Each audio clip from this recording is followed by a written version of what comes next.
Welcome in to CBS News 24/7. I'm Elizabeth Cook. President Trump holding his first cabinet meeting, which covered a wide range of topics. And even though Elon Musk isn't an official member, he was right there to answer questions about sweeping federal cuts. Let's bring in CBS News Chief White House correspondent Nancy Cordes, who joins us now for more on all this.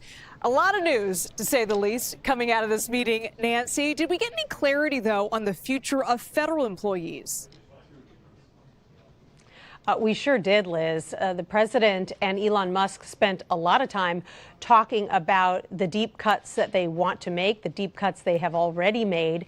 And we learned some pretty eye-opening things. For starters, President Trump said at one point that he had spoken to the head of the EPA, Lee Zeldin, former congressman from the state of New York, and that Zeldin had told him that he thinks he can cut 65% of the staff at EPA. More than half of EPA staffers gone, according to President Trump. He also said that if it were up to him, he'd fire everyone in the military who was involved in the botched withdrawal from Afghanistan a few years ago during the Biden administration. He sort of turned to his Pentagon secretary, Pete Hegseth, who said that they're looking into that, and they very may well head in that direction. As for Elon Musk, it was sort of a pep talk for Musk, who has been taking some slings and arrows. President Trump arguing that everyone in that room, the entire cabinet, is behind him. And Musk said that he is looking to cut $1 trillion at the least from the deficit, and that's going to be a tall order, and it's going to involve some pain. Yeah, a lot of topics were covered in this very lengthy press conference, Nancy. We also heard Trump say Ukrainian President Zelensky will be in Washington and that Putin will need to make some concessions to Ukraine. Could you walk us through what he said on that? Yeah, that was really interesting. He talked about the negotiations more openly than he has before.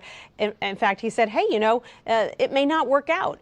We're going to try to broker a peace deal, but there's no guarantee that it succeeds. He said he hopes that it does for the sake of people who are dying on the battlefield, but that there is no guarantee. He acknowledged that both sides will have to make some concessions. He still didn't offer, I would say, full-throated support for Ukraine. He was asked, for example, at one point whether it sent the wrong message if Russia is allowed to keep any of the territory that it has taken by force. What message would that send, for example, and he kind of laughed and said, we're living in the realm of the possible here. Do you think that Russia's going to give all that territory back? Yeah, that really stood out to me, too. And, covering these press conferences, Nancy, is a little bit like drinking from a fire hose. I'm curious, any other headlines that you have your eyes on that came out of this?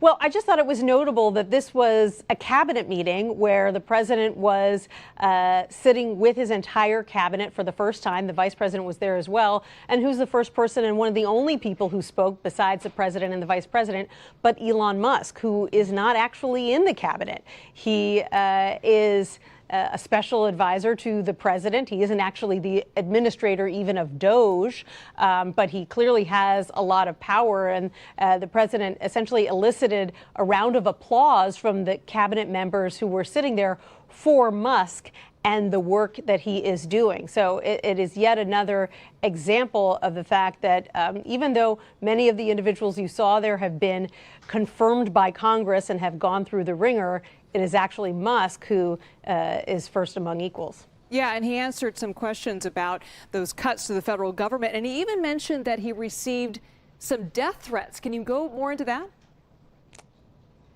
Yes, Musk was essentially making the point that he is doing this and joining the federal government and taking these steps at some personal risk to himself. Take a listen to how he described it.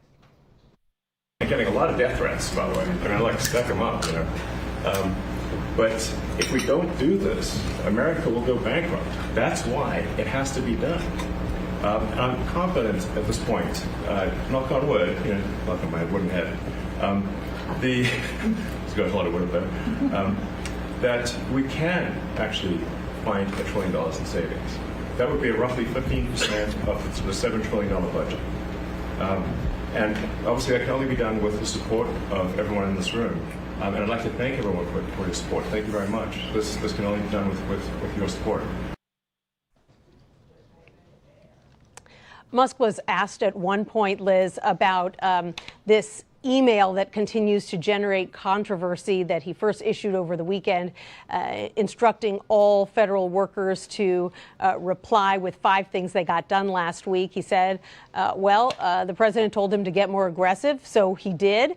And there are still some mixed messages coming out of the administration about whether employees need to actually fill this out or not, because the president said in that cabinet meeting that if they don't fill it out, they're on the bubble, meaning they could get fired, even though we know so many cabinet secretaries have told their workers they are not to respond to the email. Yeah, and according to Trump, that 1 million workers had already responded to that email. So it'll be interesting to see what comes out of that. We will be watching. Nancy Cordes, thank you so much for that insight.